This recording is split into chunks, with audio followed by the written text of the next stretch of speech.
Quero convidar já pastor Wilson Porte Júnior. Se você tem estado presencialmente aqui ou acompanhado pela internet, você já o conhece. E nós queremos então passar a palavra para ele, para que o Senhor continue falando aos nossos corações. Pastor Wilson. Boa tarde, irmãos. Abra suas Bíblias comigo lá em Efésios, capítulo 1, por favor. Efésios, Epístola de Paulo aos Efésios.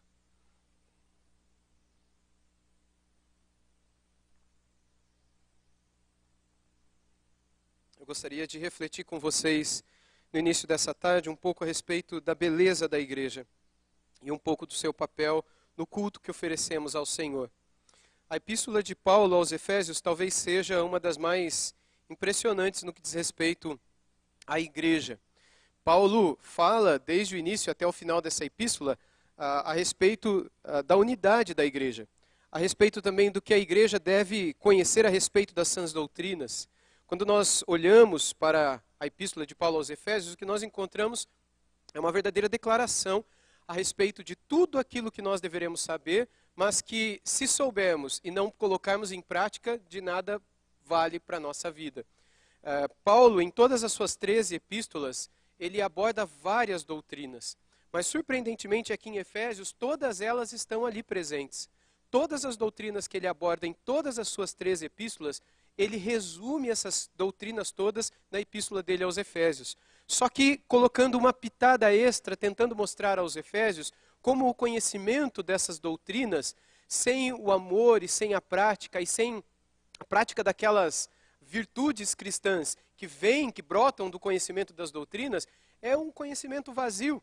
É aquilo que a gente chama de teologia sem prática, não é? Ortodoxia, você terá reta doutrina diante da sua mente, mas em a ortopraxia, ou seja, você não pratica aquilo que você aprendeu. Você não tem uma vida reta. Você tem um conhecimento reto, mas não uma vida reta. Você tem um conhecimento intacto a respeito da Bíblia, das doutrinas da igreja, mas você não vive a igreja, você não vive a palavra, você não obedece ao Evangelho.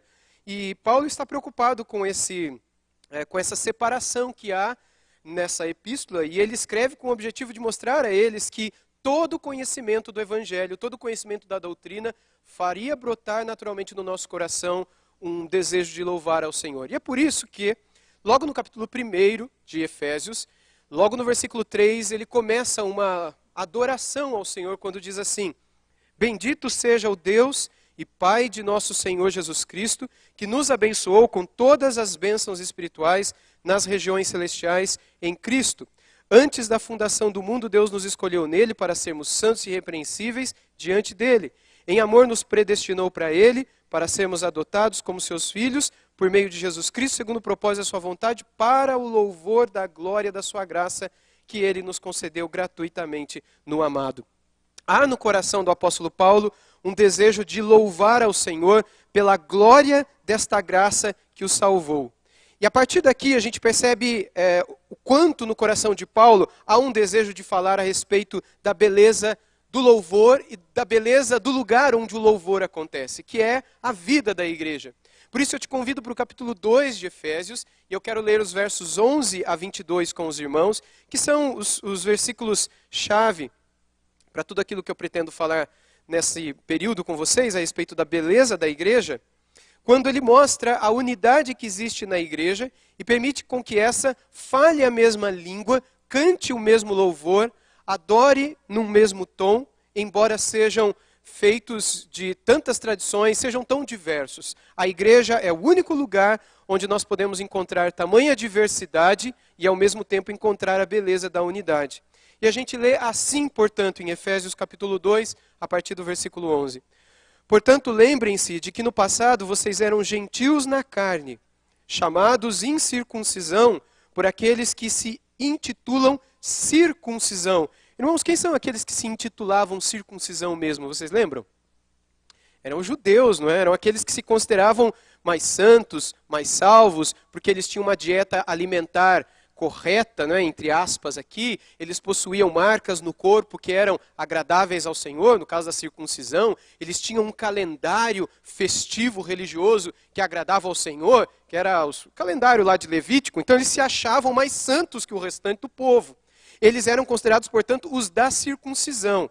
E Paulo continua dizendo que é feita na carne por mãos humanas. Naquele tempo, verso 12, vocês estavam sem Cristo, separados da comunidade de Israel, estranhos às alianças da promessa, não tendo esperança e sem Deus no mundo.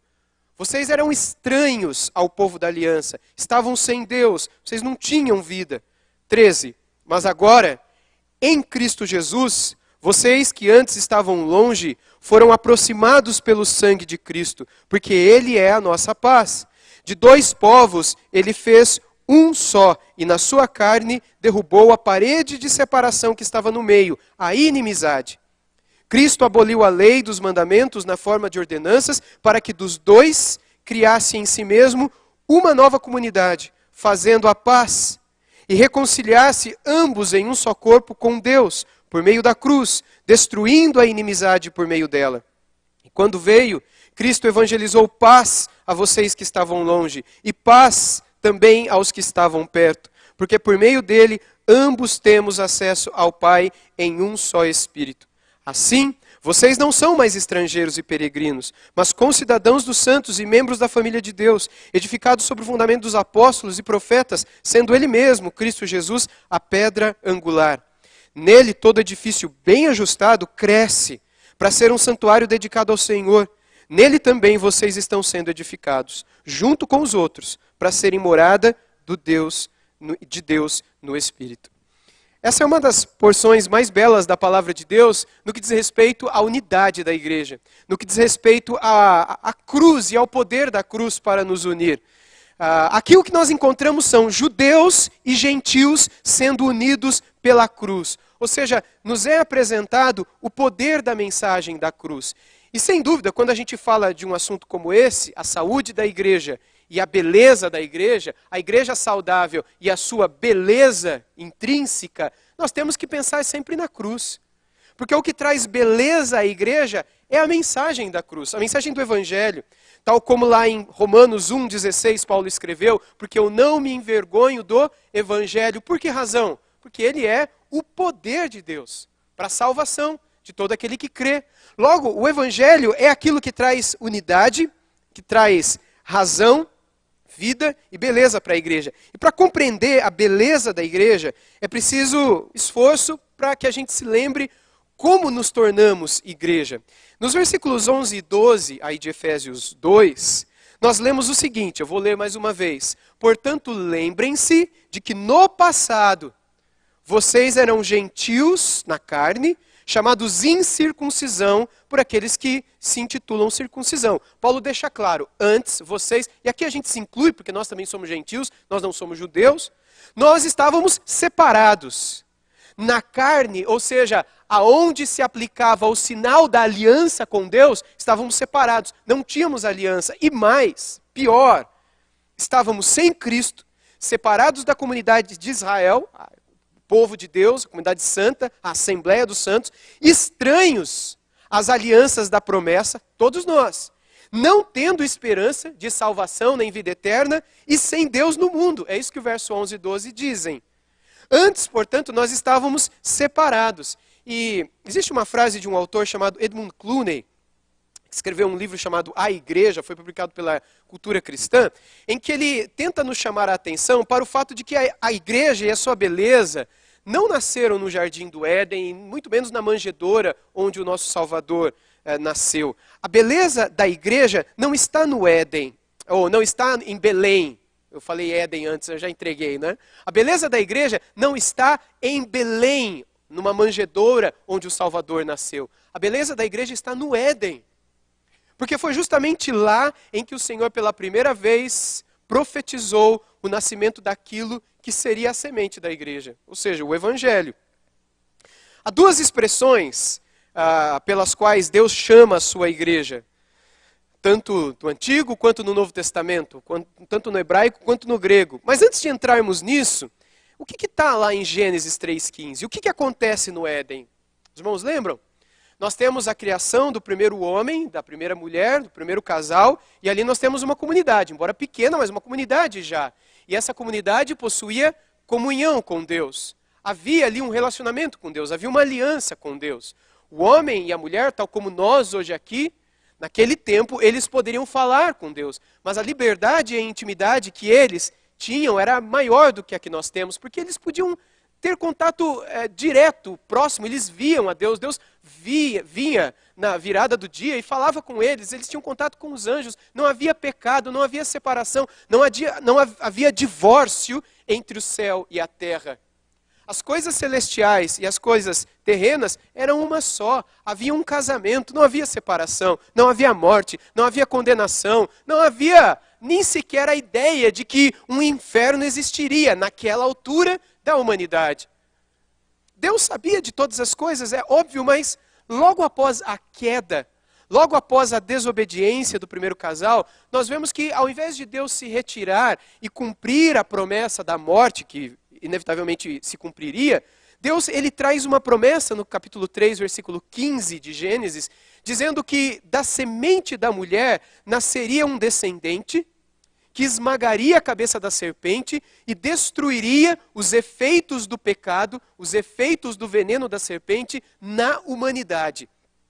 Ele diz que o descendente da serpente feriria o calcanhar do descendente da mulher. Isso literalmente significa que ele morreria, o descendente da mulher seria assassinado, seria picado e envenenado, levaria sobre si aquilo que a humanidade toda trouxe para si por causa do pecado do primeiro casal, mas como consequência o descendente da mulher, naquela morte, ele destruiria, com o mesmo pé ferido, ele esmagaria a cabeça da serpente, desfazendo os efeitos e o poder daquele veneno na humanidade. E é justamente isso que aconteceu na cruz.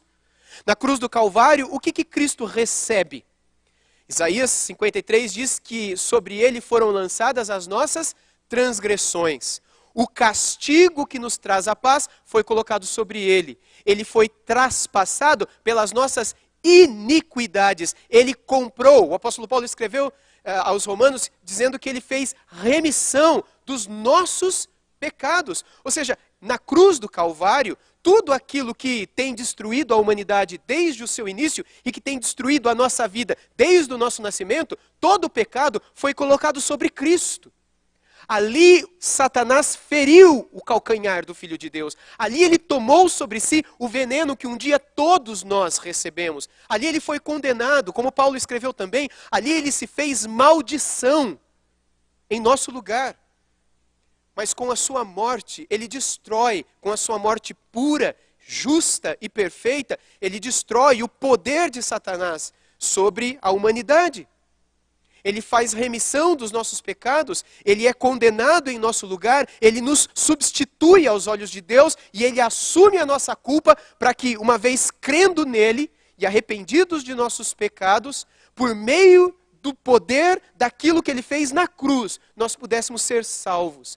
Ele que foi feito maldição, embora fosse bendito, fez com que nós nos tornássemos benditos, enquanto ele se tornasse maldição. Nós que estávamos mortos, e ele que é a própria vida, enquanto ali era sacrificado e morto, fez com que nós pudéssemos receber vida. Nós que estávamos condenados, e ele que era totalmente justo e puro, foi condenado para que nós fôssemos absolvidos.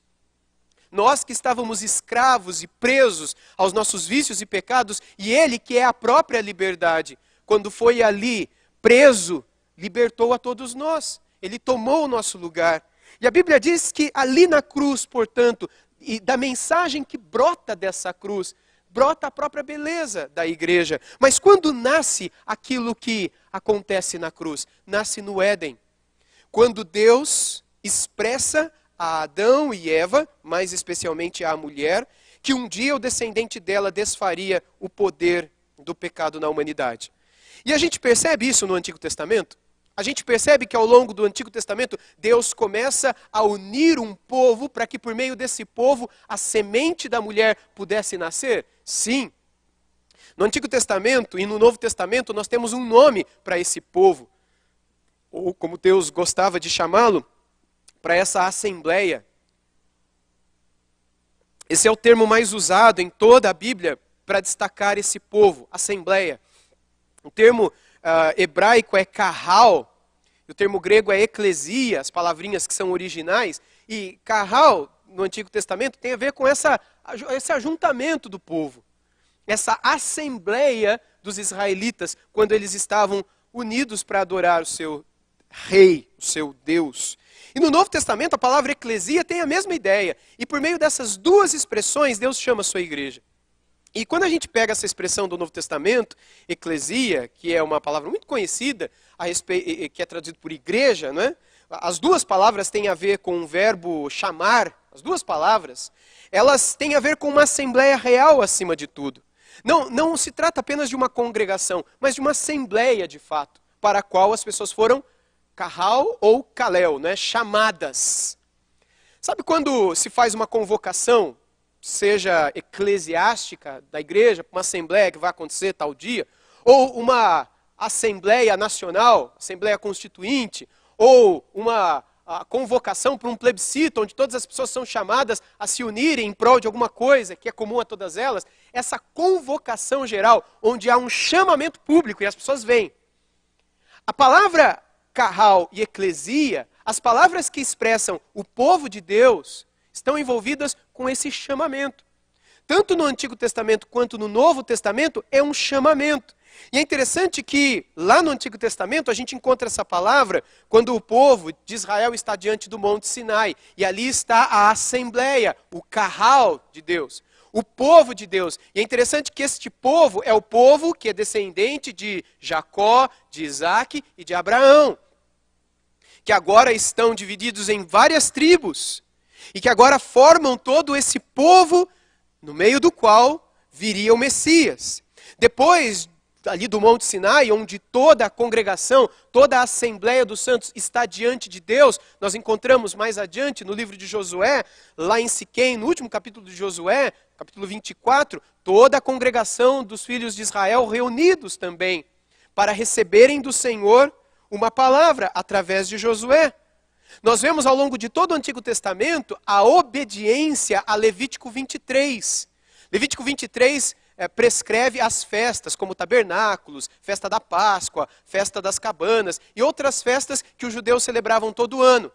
O que eles deveriam fazer? Eles deveriam sair de suas cidades, suas aldeias, suas províncias, virem a Jerusalém para se unirem numa grande assembleia, a Assembleia dos Santos, para adorarem a Deus. E essa assembleia sempre envolvia o encontro do povo com o seu rei. Isso dentro do contexto judeu, com a palavrinha judaica, quanto no contexto gentil, com a palavrinha grega, que era a palavra usada pelos gregos, por Alexandre, e depois dele pelos outros, e mesmo na época do Novo Testamento. Lembra, por exemplo, do apóstolo Paulo usando esse termo lá em 1 Coríntios 14, e Lucas usando esse termo também em Atos 19, versículo 39 e 41, quando ele fala de uma assembleia pública que estava acontecendo numa cidade. Era uma assembleia pública, e o termo que é usado é eclesia. Todo mundo foi chamado para... Mas o que significava isso? Significava um povo que se reunia com o seu rei. Era o povo que se reunia com a sua autoridade. Tente imaginar uma cidade dessas da antiguidade. Tente imaginar uma cidade cercada por muros muito altos. Aqueles cavaleiros, os caras com soldados com escudo, flecha e lança no alto das muralhas. Dentro da cidade, cercada por esses altos muros, as casas eram todas de palha e de madeira. Havia sempre uma iminência de batalha, e aqui dentro da nossa cidade fortificada, seja ela grande ou pequena, os nobres, não poucas vezes o rei, um monte de animal, a vida comum daquele período antigo. Quando o povo era chamado para essas assembleias, a assembleia sempre denotava silêncio da parte do povo. A apresentação de um arauto. O arauto era o cara que vinha com um pedaço de pau, ou com uma corneta, ou uma espécie de berrante, ou chofar, e ele soprava aquele negócio e todo mundo ficava quieto, porque o rei iria falar. Era o encontro do rei com o seu povo. Era a carral, era a assembleia, era a eclesia, era o ajuntamento.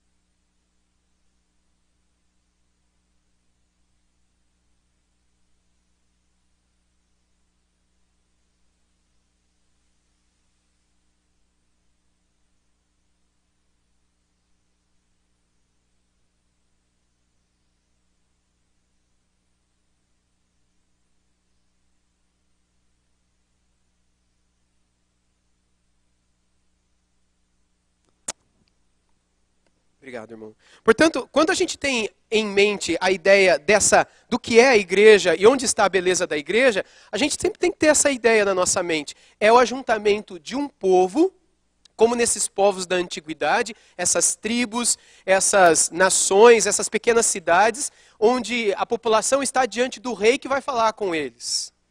E aqui em Efésios, capítulo 2, versos 13 a 18, a gente lê o seguinte: agora, vocês que antes estavam separados, era como se Paulo estivesse dizendo o seguinte: antes, gente, havia um povo, havia uma cidade, havia um rei, só que vocês estavam do lado de fora do muro. Vocês não tinham acesso a esse rei. Vocês não tinham acesso a essa cidade. Vocês não tinham acesso a essa assembleia. Vocês não tinham voto, vocês não tinham palavra, vocês não tinham nada. Vocês ficavam do lado de fora e se a gente quisesse jogar comida, vocês recebiam, vocês eram totalmente, enfim, vulneráveis, a gente poderia sair, escravizar vocês, a gente poderia roubar vocês, vocês não tinham liderança, vocês não tinham segurança, vocês não tinham nada. Vocês estavam sem Deus, sem esperança. Essa é a ideia que ele passa aqui no primeiro momento. No segundo momento, a partir do versículo 13, o que ele diz é o seguinte: agora, tudo mudou. Em Cristo Jesus, vocês que antes estavam longe, foram aproximados pelo sangue de Cristo. Porque Ele é a nossa paz. E preste atenção agora. De dois povos, Ele fez um só. E na sua carne, derrubou o quê?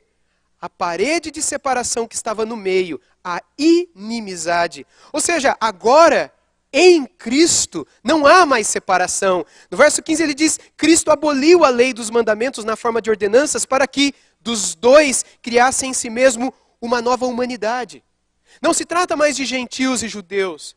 Não se trata mais de perdidos e achados. Se trata de uma nova humanidade.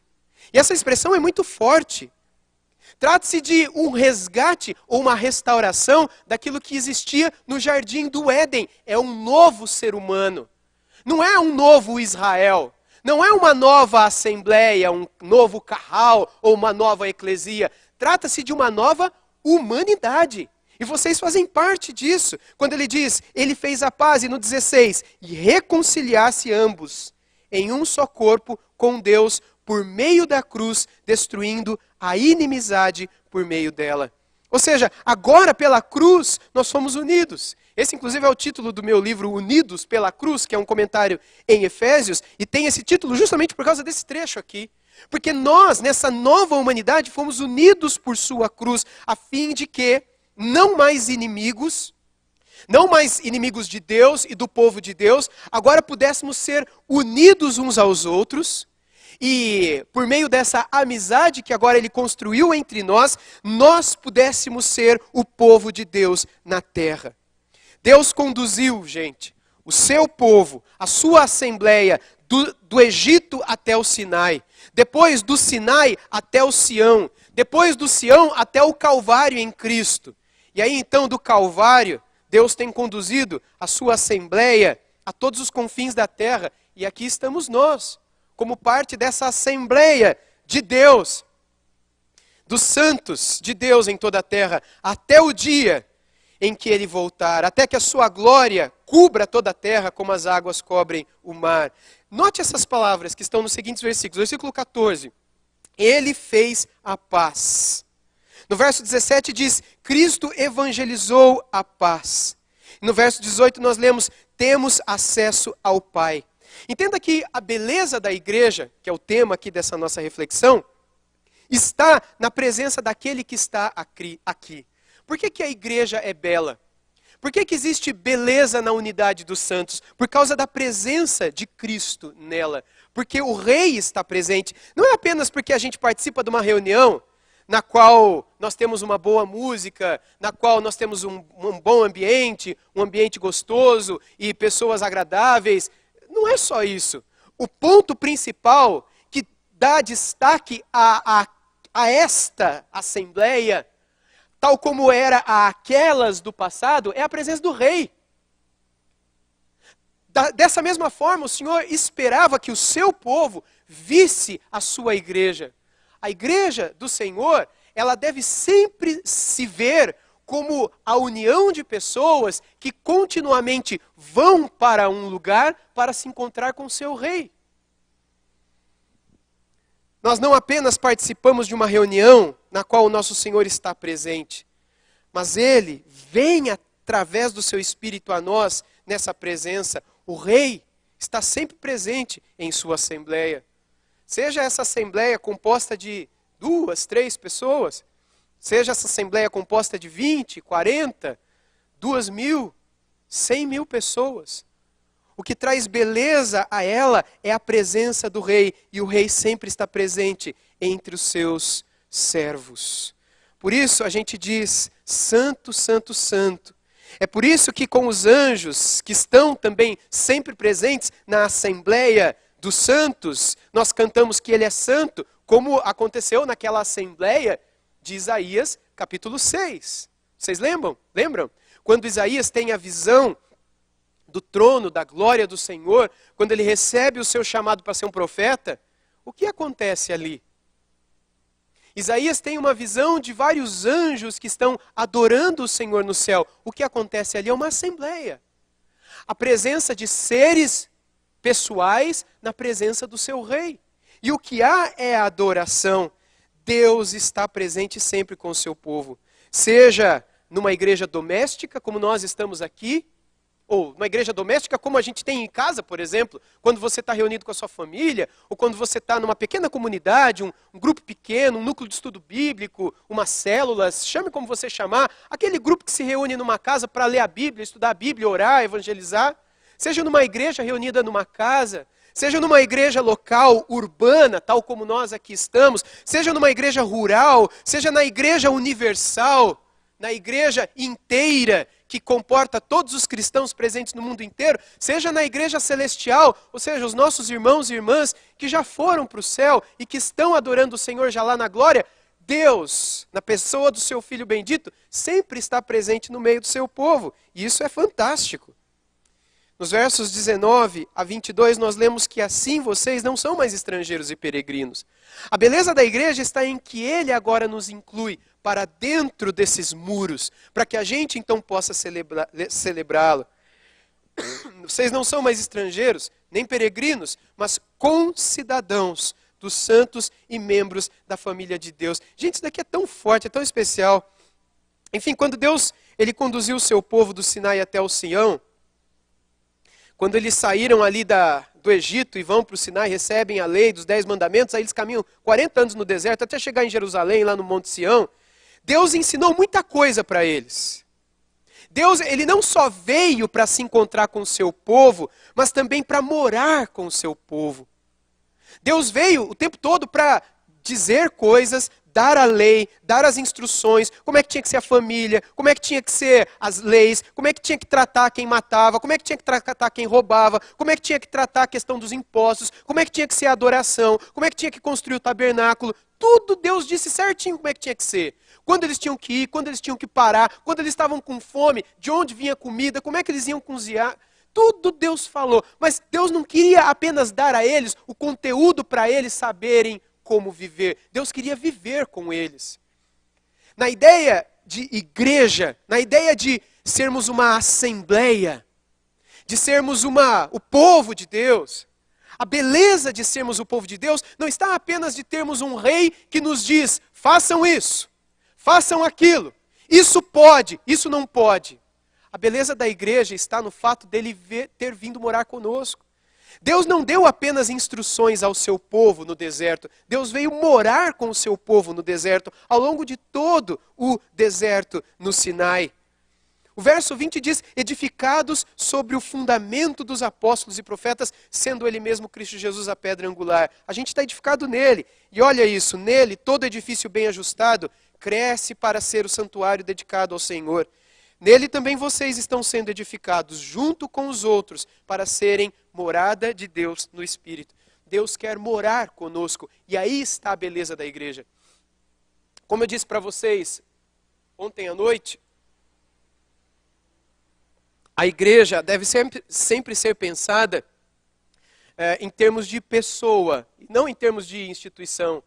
Quando eu falo que Ele quer morar conosco, isso quer dizer que não existe a mínima possibilidade de existir uma igreja sem um ajuntamento do povo. Por exemplo, eu quero ser a ideia do desigrejado.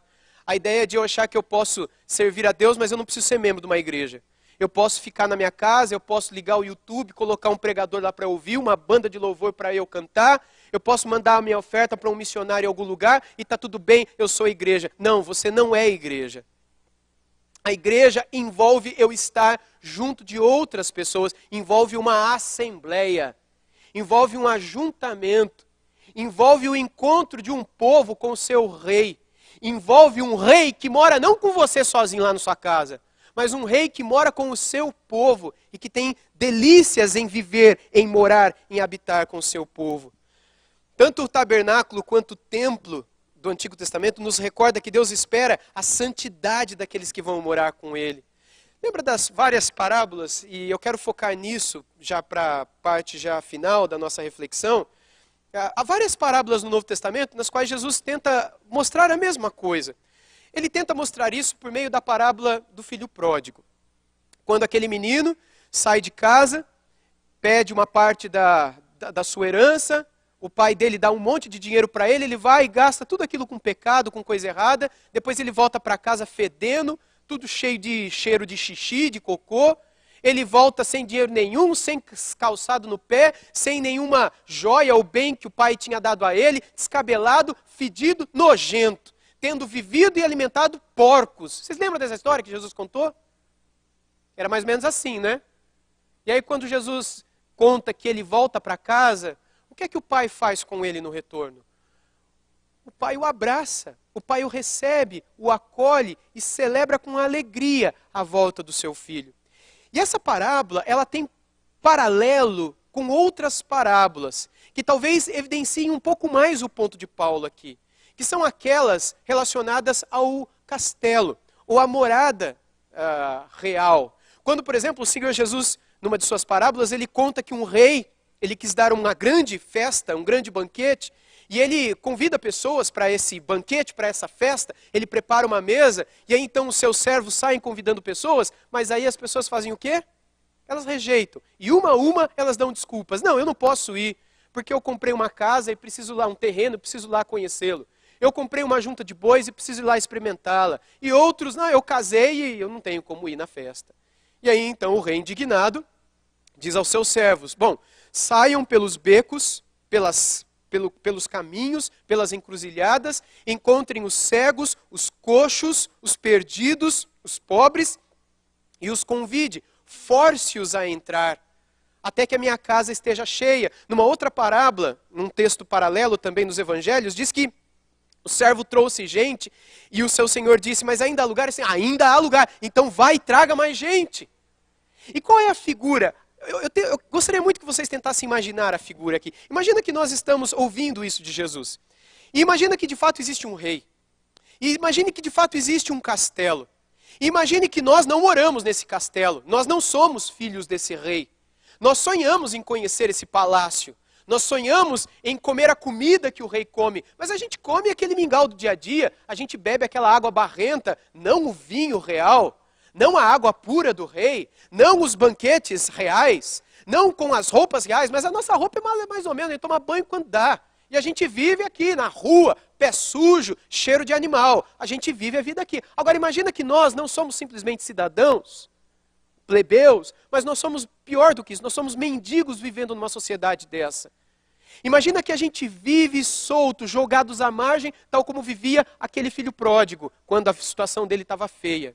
Imagina então que de repente chega um enviado do rei, todo aparamentado, com o seu escudo, a sua espada, e ele diz para você que está jogado na sarjeta, com fome, fedendo, seguinte, olha, o rei te convidou para uma festa, lá no palácio. Você acreditaria? Imagina que você é um discípulo de Jesus e está ouvindo a parábola. Jesus queria que você se colocasse no lugar da história. Você aceitaria o convite daquele cara? Você falaria de bom grado, nossa, que beleza, hoje é que eu vou encher a minha barriga, né? Vou tirar da miséria, né? Como é que fala? A barriga da miséria, é hoje que eu vou ficar feliz. É lógico que não. Você ia falar, bom, eu não fiz nada, o que o rei quer comigo? Não fui eu. Provavelmente você ia se esconder. Porque se o rei está querendo fazer isso, onde que o rei vai querer dar um banquete para um miserável como eu? Que interesse que o rei tem com isso? certamente ele quer acabar com os mendigos da cidade e ele está nos chamando para alguma armadilha para tentar limpar a cidade, para algum festival que ele quer promover. Você desconfiaria. E é por isso que Jesus diz nas parábolas, force-os a entrar. Porque é um convite tão maravilhoso, até os melhores desconfiam. Sabe aquela frase popular de que quando a esmola é demais o santo desconfia? Essa é a ideia, Jesus está falando isso na sua parábola. Mas aí então, um a um, eles começam a vir. E unindo as parábolas de Jesus, porque a gente tem que fazer esse esforço interpretativo, hermenêutico, de tentar entender a mensagem que Jesus quer comunicar, um a um começa a entrar. Mas como é que eles entram? Eles se colocam de qualquer jeito diante do rei? É lógico que não. Em outra parábola, nós somos informados que eles são lavados, eles se limpam, eles recebem novas vestes, eles se assentam à mesa. E aí o pai começa a celebrar, e eles começam a comer. E aqui eu quero imaginar essa parábola em toda a sua amplitude, indo além daquilo que o próprio Senhor Jesus contou, porque ele foi muito resumido na sua história. Mas o que ele quis dizer, e a história que ele contou, nos dá asas à imaginação. Tente imaginar que você está entrando no palácio, e aí tem a porta do palácio, aquela porta imensa lá fora. Aí você começa a entrar, e você olha para a rua, e olha para dentro, e você vê aquele castelo. Você vê aquelas pinturas, você vê aqueles tapetes, você vê aquelas belezas, nunca você viu, você não sabe se é uma armadilha, você não sabe se é de verdade, de repente alguém vem, te convida para você tomar um banho, você se limpa, aí te dão uma roupa, aí você começa a entrar câmara após câmara, sala após sala, hall após hall. Você está entrando? Você não está só me ouvindo não, né? Imagina que você está entrando no castelo. Agora você já está vestidinho, você está bonito, você está cheirosinho. Faz uns 20 anos que você não sabe o que é tomar um banho. E você nunca vestiu uma roupa daquela, mas agora você está entrando. E você está ficando cada vez mais longe lá da rua. De repente você chega naquela sala onde o próprio rei come com a sua esposa, com a rainha e com o seu filho, o herdeiro do trono. Quando o rei morrer, o filho dele vai reinar no lugar. E aí está você e os seus companheiros de mendicância. Você e os barriga vazia, que moravam com você na rua. Tudo assim de boca aberta. O que a gente está fazendo aqui? E aí, de repente, os servos puxam a cadeira e você senta na mesa. E aí o rei começa a falar, pode comer. E aí você começa a comer. E pega aquele frango de qualquer jeito. E se mete a comer e a beber tudo aquilo que está em cima da mesa, da maneira mais, impulsiva possível. E aí, depois de se lambuzar todo, o rei dá uma palavra para você, e aí você está bem, você se alimentou, você se banqueteou ali na presença do rei. E aí o rei, ele te chama a atenção e ele diz, olha, eu quero te convidar para morar comigo. Eu quero te convidar muito mais do que para morar comigo, mas e se você fosse meu filho? E se você agora nunca mais vivesse na sarjeta? E se você nunca mais revirasse as cestas de lixo? E se você nunca mais tivesse que comer o que é podre ou beber aquilo que é sujo e barrento, mas você comesse à minha mesa, bebesse no meu cálice? Você acreditaria? Seria algo compreensível? É disso que Paulo está falando aqui. Vocês estavam longes, mas o rei chamou vocês. E a beleza da igreja está em sermos essa família do rei. E mais, imagine que lá pelas tantas, e aqui a base é Romanos capítulo 8. Não está nas parábolas de Jesus, mas leia a Bíblia e você verá a história da redenção contando tudo isso para nós. Em Romanos capítulo 8, o que nós encontramos? Nós encontramos o apóstolo Paulo sendo usado por Deus para dizer como se o rei, naquela hora da mesa, na cabeceira da mesa, olhasse para você e dissesse, a partir de hoje então, uma vez que você decide morar aqui comigo, uma vez que você agora será parte do meu reino e comerá a minha mesa, eu quero dizer que você vai ser adotado, vai ser meu filho também e mais, você será co-herdeiro com o meu filho de todo o reino. O que você diria? Sabe todo o meu reino? Sabe tudo isso que você está vendo? Eu só tenho um filho, único. É esse daqui que está sentado aqui do meu lado. Mas agora, tudo que é dele é seu. Você será co-herdeiro com ele. Você acreditaria? Isso está em Romanos capítulo 8. Somos co-herdeiros com Cristo. Por meio do Espírito de Deus, que testemunha com o nosso Espírito de que somos filhos de Deus. Ele que nos adotou e nos fez herdeiros dessa maravilhosa herança. Gente, como não ver beleza nesse convite? Como não ver graça nisso? Nós que estávamos afastados e fomos chamados à festa do rei, à mesa do rei. Mas é impressionante que quanto mais nós percebemos, quando as pessoas não conseguem enxergar a beleza da igreja, enxergar a beleza desse convite, desse chamamento, mais elas se afastam da mesa, mais elas se afastam do alimento, mais elas se afastam do rei, mais elas vão porta após porta, câmara após câmara, salão após salão, voltando para aquela porta inicial, por onde um dia elas entraram uma vez sujas. E muitas ficam ali, olhando um pouco para a rua, onde um dia elas viviam, olhando um pouco para o castelo, para o qual elas foram convidadas a viver, e o coração delas se divide, lembrando de como era a vida no mundo, na rua, na podridão e na sujeira, e olhando para o convite, para uma vida maravilhosa e toda satisfatória, e o coração dividido. E assim está cada um de nós. Alguns estão vivendo ali na porta, ainda sendo beliscado pelos ratos, ainda sentindo o cheiro da sarjeta e ainda sentindo vontade de virar lata na rua, querendo viver atrás do pecado. Enquanto outros estão já mais dentro, mas não na mesa do rei, dia após dia, na palavra e na oração, se alegrando e satisfazendo com Deus.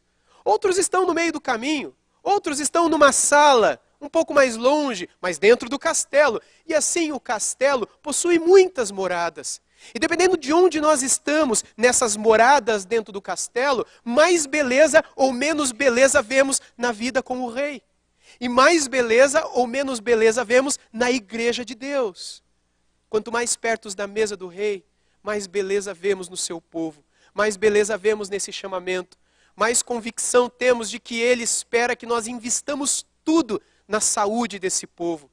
E a saúde da igreja depende dessa visão da beleza da igreja. Sem que nós tenhamos essa visão da beleza do chamamento, da beleza da assembleia, da beleza da mesa para a qual o Senhor nos convidou para comer, a gente nunca conseguirá imaginar e viver tudo aquilo que o Senhor esperou nos dar e quis nos dar. Por que Deus quis morar conosco? Por que Ele quis fazer de nós o seu santuário? Por que Ele quis nos trazer para o seu palácio e morarmos com Ele à sua mesa? Abra comigo sua Bíblia em Deuteronômio 7, por favor. Deuteronômio capítulo 7, eu gostaria de ler os versos 7 e 8 com vocês. Deuteronômio capítulo 7, versos 7 e 8, onde lemos assim: O Senhor os amou e os escolheu, não porque vocês eram mais numerosos do que outros povos, pois vocês eram o menor de todos os povos, mas porque o Senhor os amava, e para cumprir o juramento que tinha feito aos pais de vocês, o Senhor os tirou com mão poderosa e os resgatou da casa da servidão, do poder de Faraó, do rei do Egito. Por que que Deus nos trouxe para a sua mesa, para morarmos no seu castelo? Verso 7, porque Ele nos amou e nos escolheu. Não porque éramos quaisquer coisas. Por que é que Ele quis fazer de nós o seu santuário, o seu povo? Porque Ele nos amou, por causa da sua vontade, não o nosso merecimento. Nem sempre a gente reage com o mesmo amor e gratidão, não é verdade, gente? A gente olha para a nossa vida com Deus, muitas vezes com tanta frieza e negligência. A gente ora com tanta frieza e tanta... não como se fosse algo fantástico, como é a história por trás dessas parábolas que Jesus contou. Não nos lembrando de que éramos mendigos, pobres, cegos, nus, miseráveis, e que o rei nos chamou para morar na sua casa e comer na sua mesa. A gente ora de uma maneira tão sem vergonha, tão fria, tão sem amor tantas vezes. A nossa busca para termos comunhão com o nosso rei muitas vezes é tão miserável. É por isso que muitas vezes a gente não vê tanta beleza na comunhão e no seu próprio povo. Salomão, após construir o templo ao Senhor, ele construiu outro templo para suas amantes, vocês lembram? Aquele que foi o homem chamado para construir o templo do Senhor. É impressionante como nós seguimos os passos de Salomão. Quando nós abrimos, se você quiser, por favor, me acompanhe lá em 1 Reis, capítulo 11. Primeiro livro dos Reis, capítulo 11, versos 6 e 7, nos conta de que após a construção do templo de Israel, o templo do Senhor, veja o que Salomão, agora cheio de amantes e de outros deuses que ali ele permitia, o que ele faz. 1 Reis 11, 6 e 7. Assim Salomão fez o que era mal aos olhos do Senhor e não perseverou em seguir o Senhor, como Davi seu pai havia feito. Nesse tempo, sobre o monte que ficava diante de Jerusalém, Salomão construiu um santuário a Quemos, abominação de Moabe, e a Moloque, abominação dos filhos de Amon. Não sei se você já tinha lido essa passagem alguma vez antes, ou se você já leu, mas não lembrava. Presta atenção no que Salomão fez aqui. Ele fez um templo para o Senhor, uma casa para Deus. Mas logo depois, na frente do monte onde ele construiu o templo do Senhor, tinha outro monte.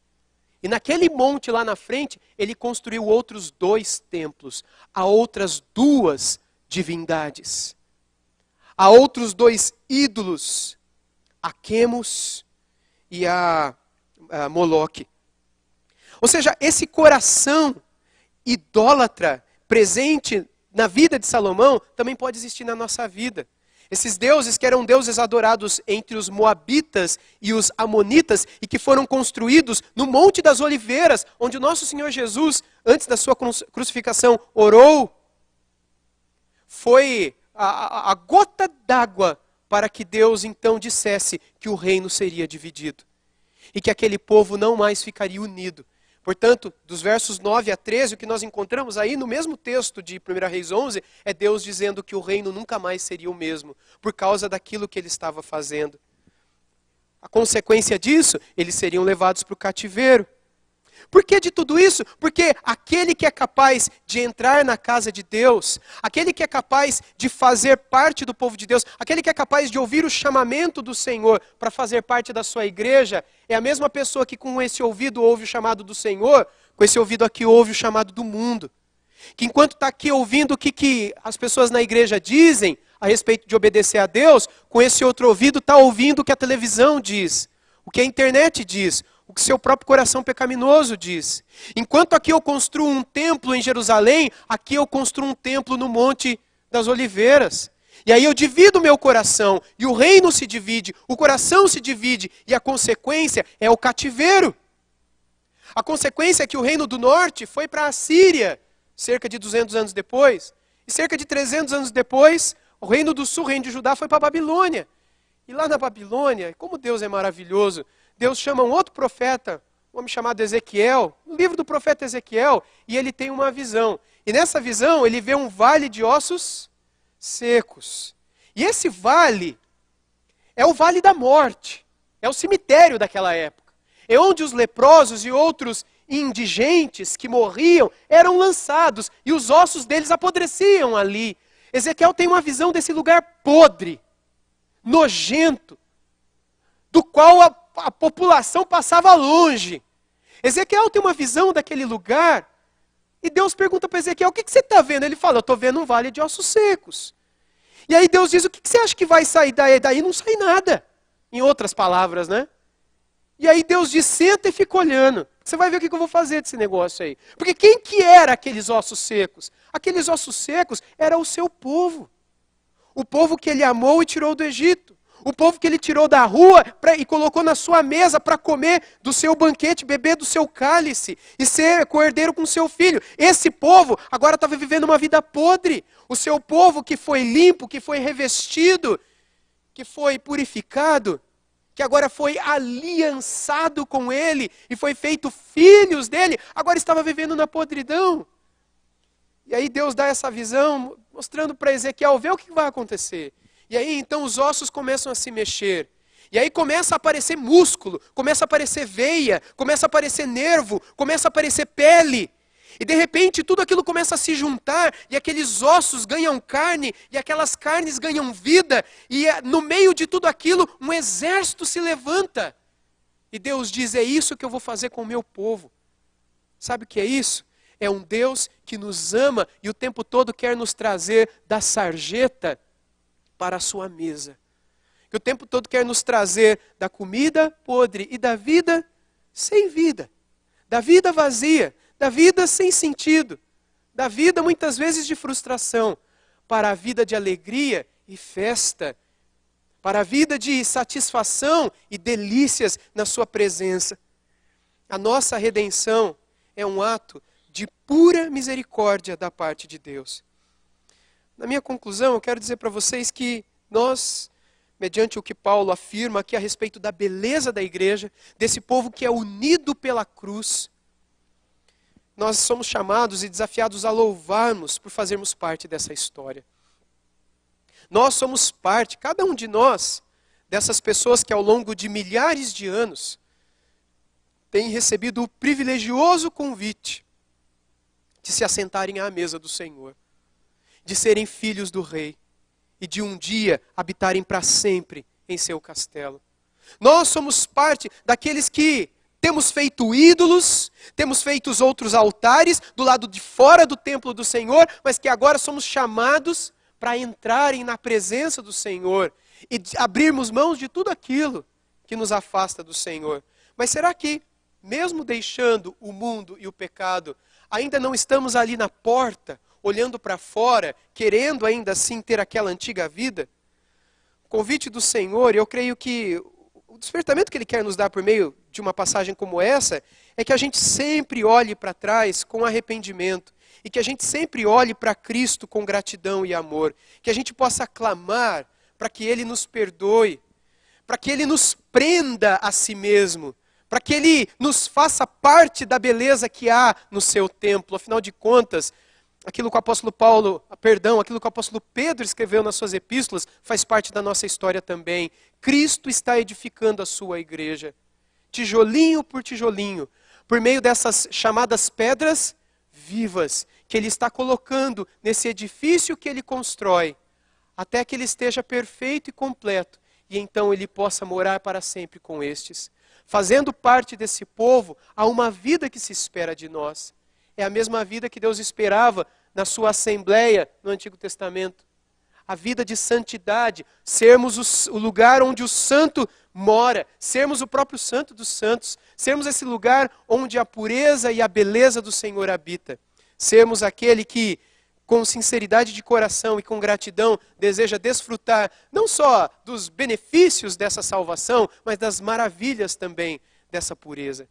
Que o Senhor nos desafie sempre a olharmos para a beleza da igreja e não só agradecermos por ela, por fazermos parte dela, mas também de contribuirmos para que ela nunca perca o seu brilho, nunca perca a sua beleza. De que maneira? Lutando pela nossa santidade, lutando pela unidade no meio do povo de Deus, lutando para que essas separações, divisões, intrigas e brigas que no passado existiam, não existam mais, mas que mais e mais nós nos possamos doar uns pelos outros, para que sejamos essa cidade edificada sobre um monte, esse povo que vive como sal e luz na terra, esse povo que vive para fazer diferença no tempo que o Senhor nos chamou para sermos o seu povo. Que Deus nos ajude e que enquanto Ele nos auxilia e nos ajuda, a gente possa marchar louvando até que Ele retorne. Amém? Vamos orar ao Senhor? Senhor Deus, muito obrigado pela Tua palavra. Muito obrigado porque nós estávamos como esses mendigos das parábolas, esses coxos, cegos, mancos, perdidos, inválidos, povo sem esperança, povo sem Deus, povo sem luz, povo sem futuro.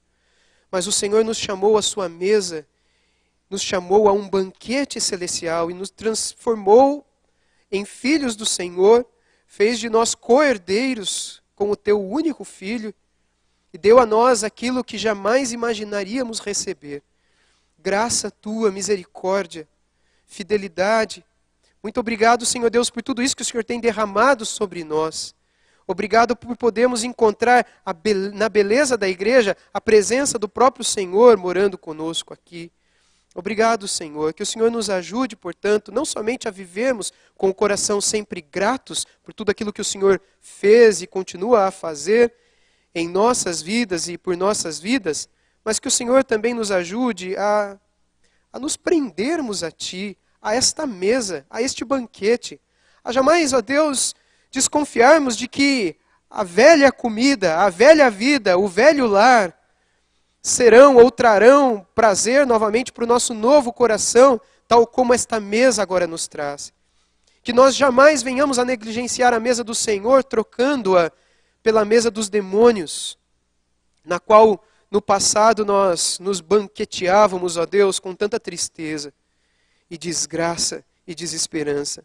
Mas que agora, na Tua presença, o Senhor nos prenda a Ti e faça com que a beleza do Teu Filho possa ser vista por meio das nossas vidas enquanto caminhamos como igreja nesse mundo. Que o bom perfume de Teu Filho possa se sentir através das nossas vidas enquanto estivermos caminhando em meio a outros mendigos que estão ainda perdidos nesse mundo. De modo que eles também possam ver a beleza que um dia vimos e receber o convite que um dia nós recebemos. E quem sabe, Deus, também pela Tua misericórdia, se assentar à mesma mesa onde hoje nós estamos sentados, para se alegrarem e se alimentarem com a mesma comida que hoje nos enche de alegria. Em nome de Jesus. Amém.